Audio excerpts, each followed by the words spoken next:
Well, it's the 12th of February, and today's the fourth of our messages on the subject of getting the message out. And today we're going to be looking at the nature of compassion. And if you want to look at the whole service, we're also today, Valentine's Day, supporting the Huts for Vets program. And I'm going to be interviewing Brian Porter about his experience of war and how Huts for Vets helped. A reading from the Hua Hu Ching by Lao Tzu. A person may learn to be completely virtuous, but if he is unable to serve others, or if his usefulness is limited by the fact that he himself needs help, then he cannot be said to be completely virtuous. A truly virtuous person cannot be indifferent to the troubled world in which he lives and must develop skills and methods by which to help himself and others. This is illustrated by the following story. A blind man and a lame man shared the same dwelling, and one day a cinder flew out of the fireplace. Within a short time, the entire house was in flames. Each man tried separately to escape, but neither could get out of the house. Finally, the blind man said to the lame man, "You have eyes, and I have legs. If you climb on my back, you can direct me to the door." In a few moments, they were safely outside. Ready?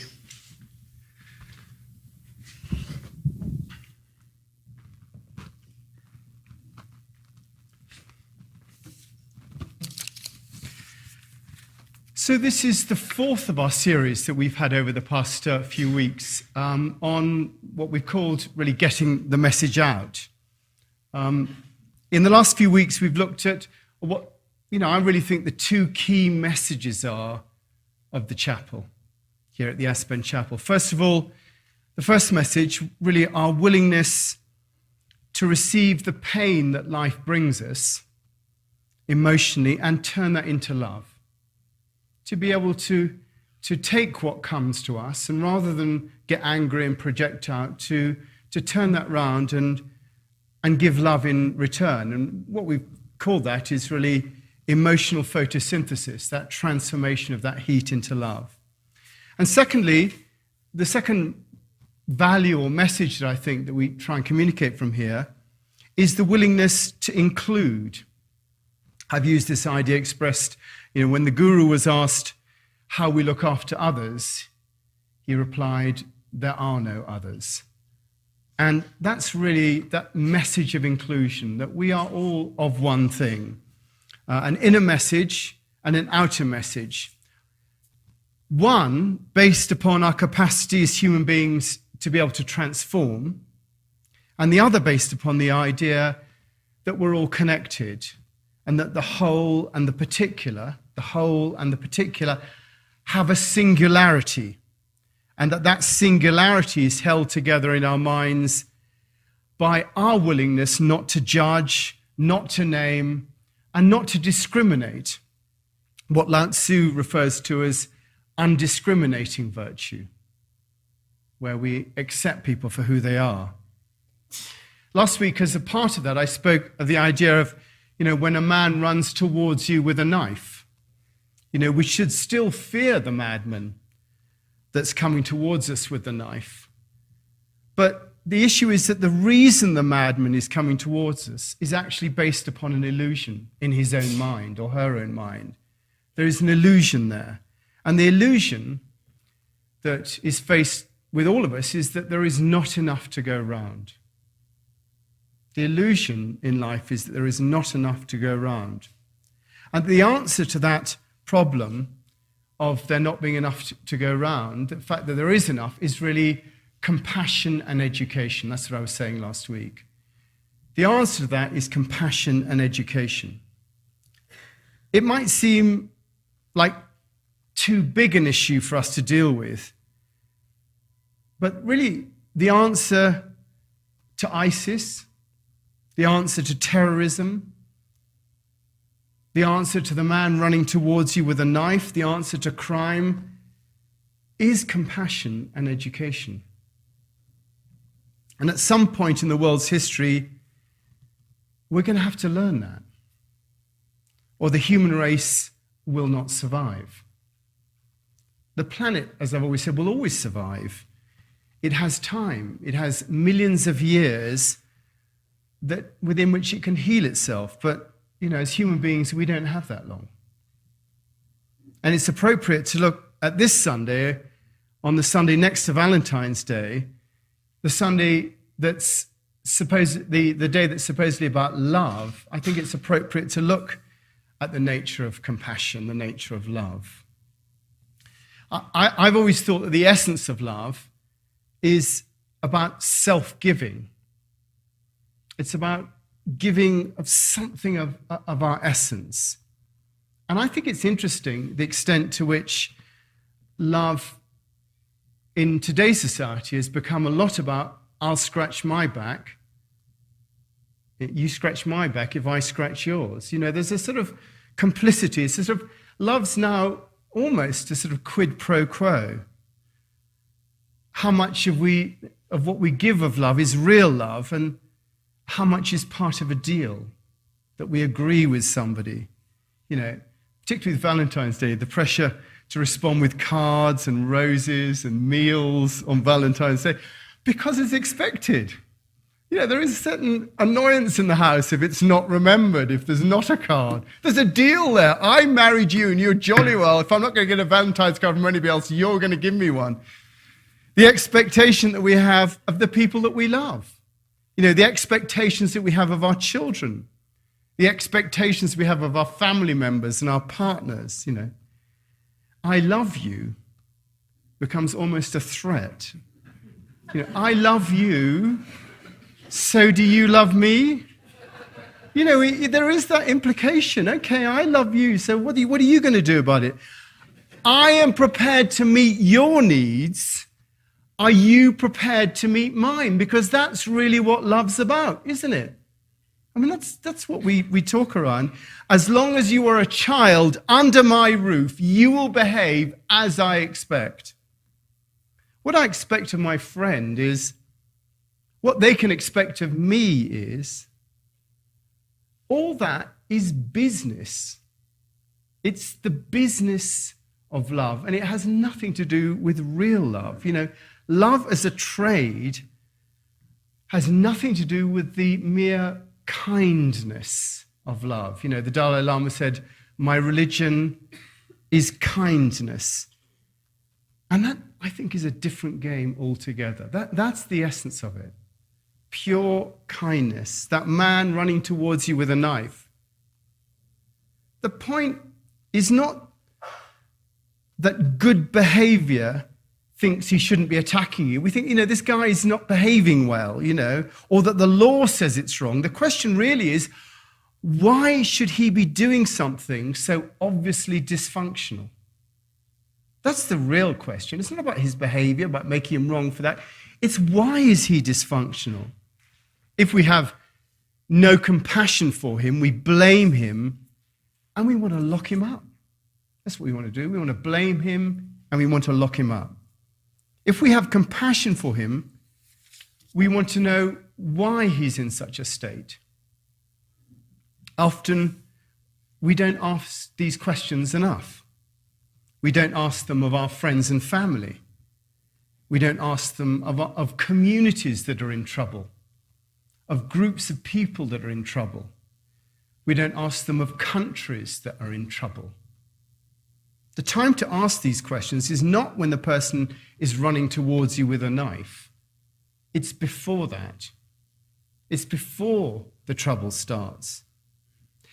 Compassion comes from two Latin words, com and passio, which means to feel, passio with, com, to feel with. That's what compassion is. As far as compassion goes, we are asked to feel with others. And to feel with others makes no demands on them. If I feel with David, I make no demands on him. I just feel with him. I've always thought that war eventually will go the same way as slavery. Something that is unacceptable. Of course, slavery still exists in various forms. And the effect of it is still felt everywhere. However, fundamentally, it's pretty much agreed upon worldwide that slavery is unacceptable.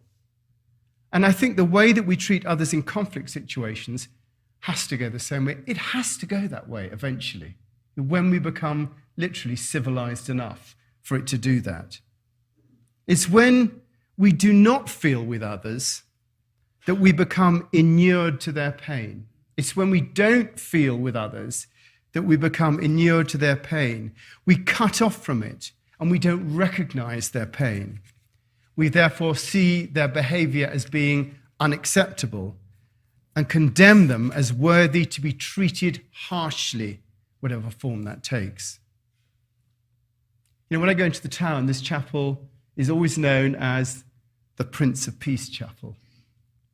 And we still hold to those values in our community today. The only way you can include others is through compassion, through feeling their pain, because when you do that, when you feel their pain, you understand what's motivating them, and you can show them how to deal with that pain and how we can help them with that, which I think is where education comes in. You know, you don't know what you don't know. You know, you really, in all situations, you don't know what you don't know. How could you? And when you do know, that's what education's about, it's a whole different game. When you do know, your eyes are open and it's a whole different game. You know, education comes, I always think it's interesting, from the Latin words educare, which means to lead, educare, out, to lead out. That's what education is. It's drawing out. So education is about drawing out that natural wisdom that lies within each of us. With children, you draw out their understanding, which I think is very different from teaching, which is about pointing. It's about showing. Education is drawing out. When an alcoholic experiences a true powerlessness they have in the face of alcohol, when that powerlessness is experienced, then they realize that they cannot drink and their lives are changed. That change brings about a change in awareness about the way that their lives work and a change in behavior. And that, put simply, that's consciousness training. Being aware and conscious of what's driving and motivating you. And compassion, compassion leads to understanding, which leads to empathy, which leads to a desire to educate. That is the model. You know, compassion leads to understanding, which leads to empathy, which leads to a desire to make a contribution to somebody else. And that's the cycle that brings health and healing. And I suspect that's the cycle that happens in Huts for Vets trips as they take it: compassion, empathy, understanding, education, and healing. And it's true in our relationships too. It's often easier to condemn those whose behavior we disapprove of rather than have compassion for them, to feel for them. Atticus' famous piece of advice in the novel To Kill a Mockingbird, he says, first of all, he said, if you can learn a simple trick, Scout, you'll get along better with a lot of kind of folks. You never really understand a person until you consider things from his point of view, until you climb into his skin and walk around in it. You never really understand a person until you climb into his skin and walk around in it. And that is the empathy that comes from compassion. And you can apply that to situations, to people, to communities, and to countries.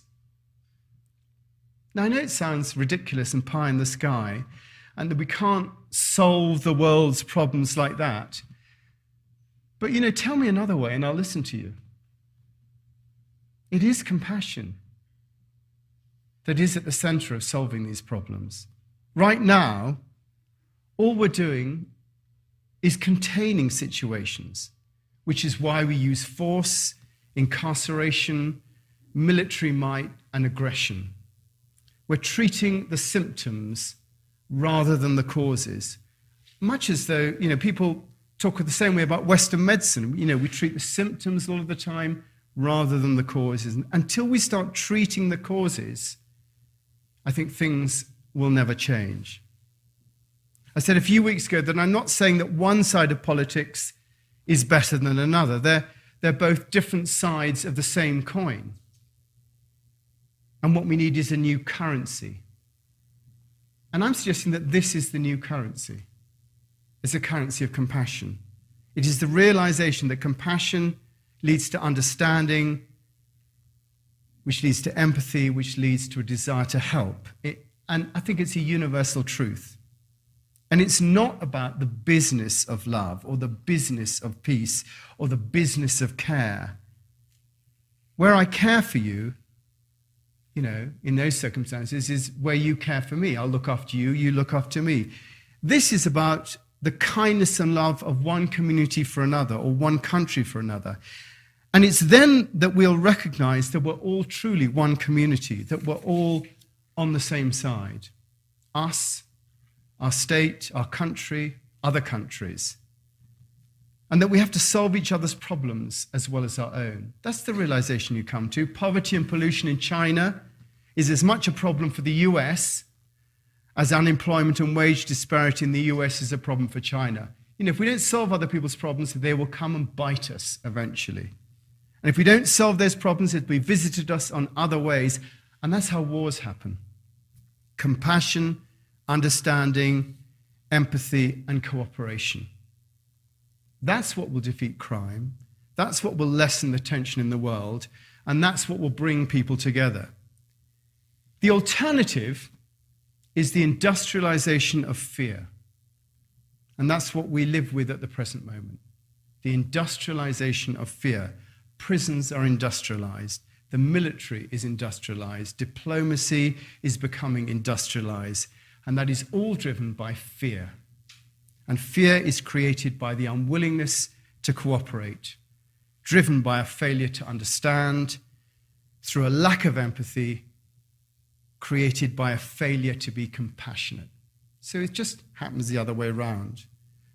Driven by a failure to understand, through a lack of empathy, created by a failure to be compassionate. And the role of every thinking, feeling human being right now is to be compassionate. It is the beginning of everything. Let's pray.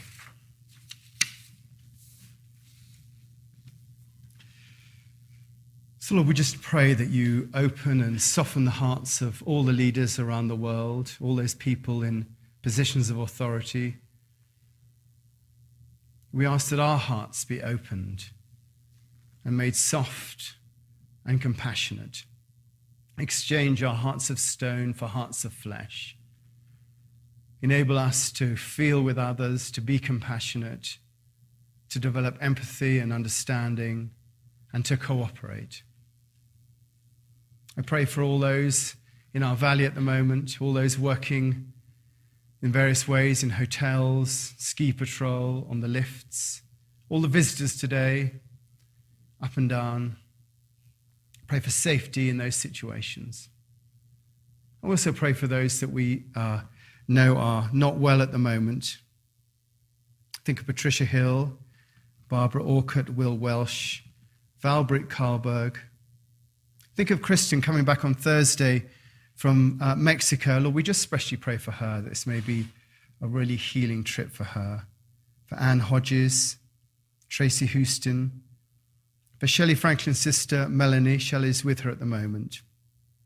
For Matthew Greenland, had surgery last week. For Galen Gatsky and the families of Maureen Hirsch, Charlie Tripp, and Don Sheely, who died recently. Lord, we ask you to bless us in your holy name. Amen.